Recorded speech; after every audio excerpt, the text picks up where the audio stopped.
Hey everybody, welcome to Hat Hole Home Video. This is Funky Brewster. She wanted to come out and play right as I decided to film a video, so she's gonna hang out for a little bit. A viewer commented today asking me to review Falling Down, the Michael Douglas, Joel Schumacher directed movie, Robert Duvall in it as well.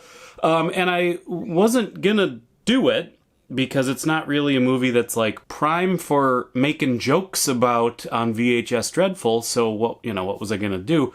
But the truth is I love Falling Down, and I do not miss an opportunity to talk about it. What I'm gonna do though is I'm just gonna talk about one very specific aspect of this movie that I think is kind of incredible and is something that you don't really see.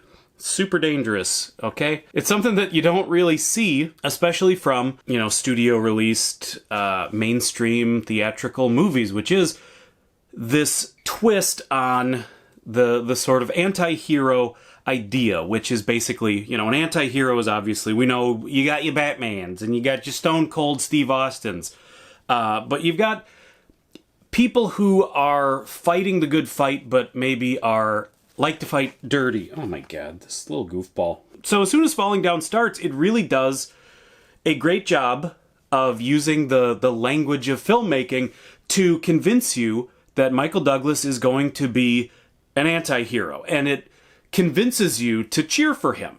But then as the movie goes on, there's even a part in the movie where, he's standing talking to a neo-Nazi, and the Nazi is going, "We're the same, you and me. We're the same." And Michael Douglas is like, "We are not the same. I'm an American, and you're a racist asshole."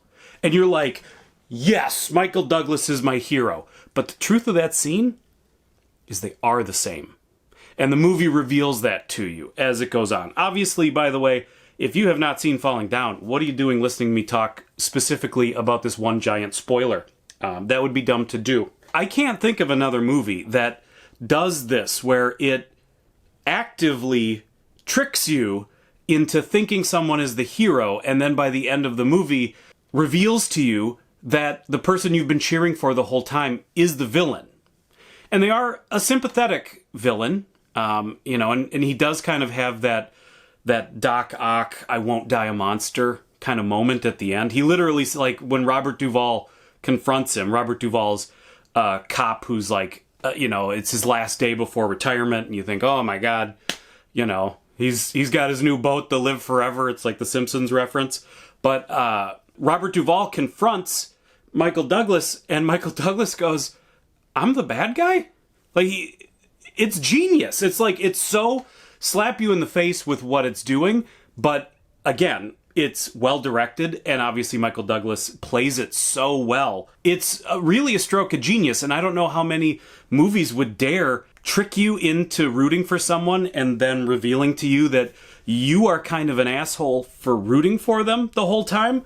It's bold, and it's really cool, and it's a really well-made movie to boot. So, Garrett Gonzalez, thank you for commenting and asking me to review. Other people, if you want little quickie reviews on, regular movies, movies that aren't of the B-movie, horror, schlock action, boobs, babes, and guns kinds of VHS Dreadful movies, certainly ask. I'm always happy to talk about movies.